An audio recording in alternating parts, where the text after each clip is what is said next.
Hello my dear friends, you're in the Military Summary channel, and this short video we're going to discuss the most important events that took place during the previous night of the local time. Today we have a lot of very interesting updates and details, so let's start. Before we start, we'd like to discuss with you the missile strikes that took place during the previous 24 hours. According to information we have, and if you remember just yesterday we discussed how the Russians were attacking the Slavyansk, the city that located in the Donetsk region. We don't have the, let's say, videos or photo confirmations. There was just a small video published by the Russian sources with a very poor quality. We just have something like, let's say, the results of strike, the area, the picture, the video of the area. And later we got the reports that as a result of that strike, the Ukrainians lost up to 80 soldiers, where 40 were wounded and 40 lost their lives. Furthermore, we have reports that as a result there was a strikes and very heavy explosion in the town by the name of Chuguyev, and another. Also, there was a very important strike in the area of Sumy, but when talking about Sumy, the Russians managed to bring down the Ukrainian helicopters. So we have just the areas, we have just the numbers, and later during the evening of the previous day we start receiving some details and updates about possible targets of the Russians, and according to information we have, very likely that the head Ukrainian intelligence Budanov lost his life as a result of another attack, or at least this was the first report that at least that was some military officer says. They connect this with today's missile attack on a test site in the Chuguyev area, Kharkiv region. According to them, the head of Ukrainian intelligence service was also there. So for now we don't have like 100% sure information, but the sources start saying that very likely he was wounded or maybe more. Furthermore, we have report that very likely that the head of one of the Ukrainian tactical directions, Tarnavsky, also was somewhere in those areas, and probably he also might lost his life.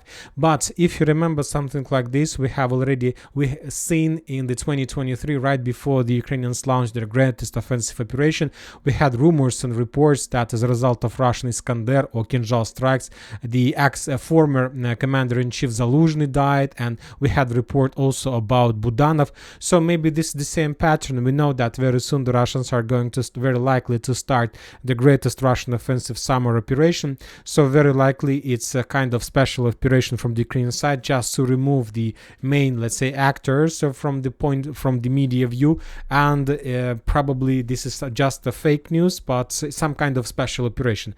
But let's see, but because this is very interesting and we see that the situation is getting more and more interesting. Now let's move to the situation on the ground. We have significant number of reports, and the most important updates are coming from Krasnogorovka.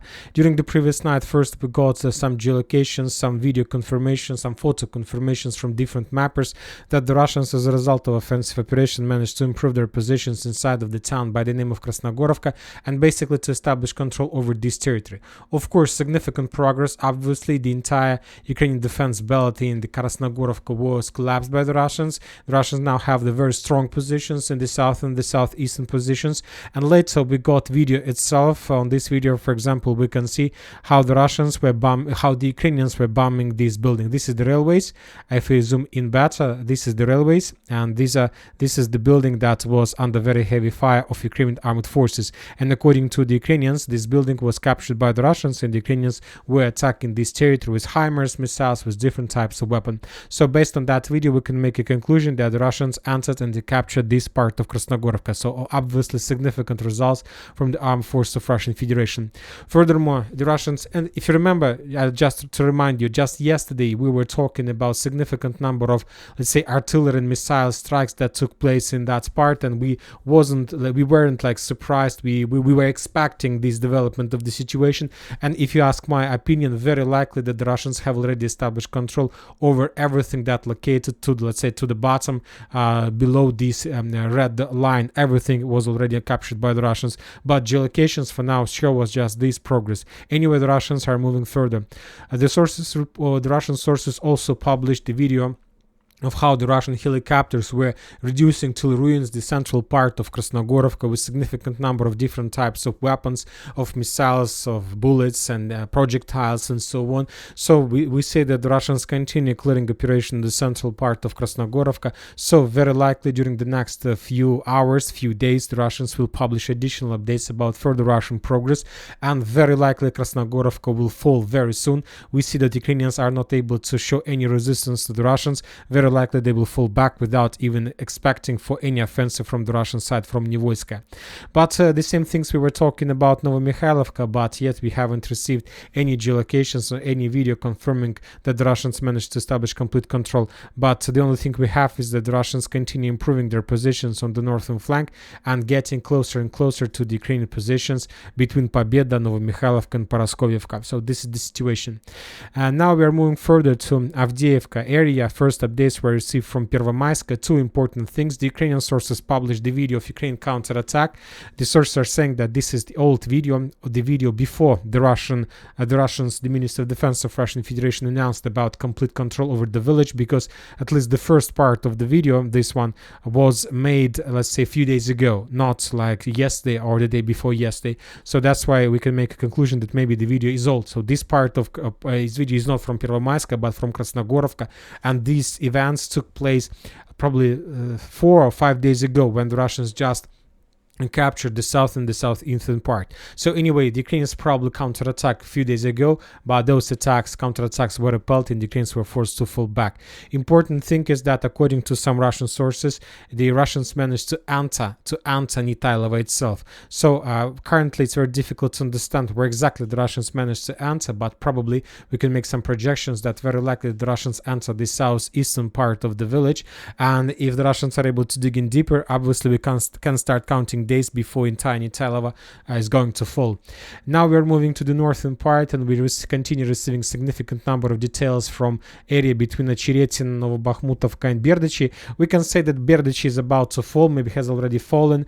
We just need to wait some Minister of Defense report or some geolocations, because I don't see any possibilities from the Ukrainian side to hold this area for a very long time. The Russians encircled this territory from the south, from the east, from the north, from the northwest. Either there are Ukrainians encircled Ukrainians, or there is nobody already and just the Russians are clearing the territory.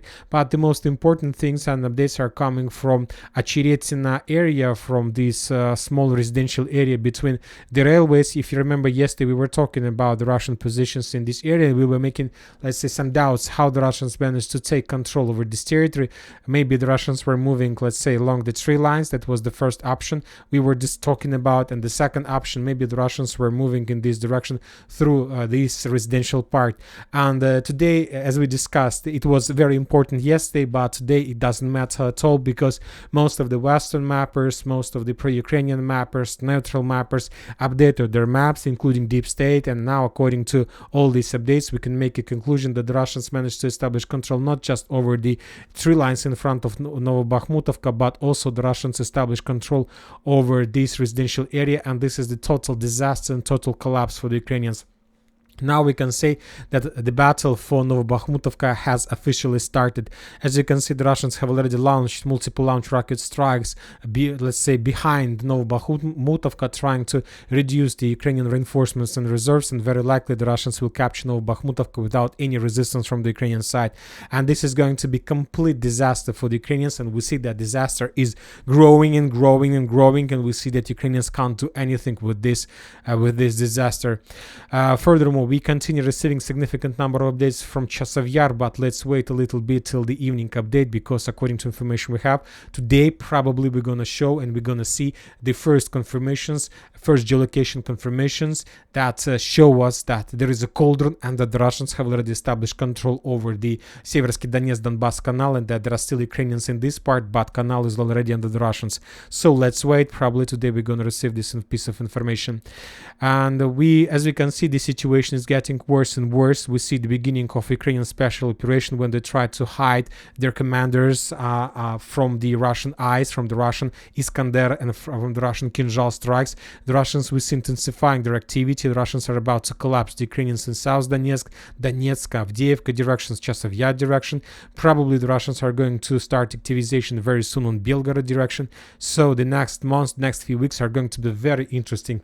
And we need to understand that the most important thing that the Russians are trying to do is to force the Zelensky to start negotiations before the end of his, let's say, present term. Because after the 20th and 25th of May, nobody is going to talk with Ukraine until the, let's say, the new re-elections or something like this. And the Russians will be forced to move until the border with Poland and Romania. And that's it for the short video. Military Summary channel reminds to condemn any violence in the world. Thank you for your watching. Subscribe to my channel, put your likes, join my Patreon, and have a good day. Bye bye.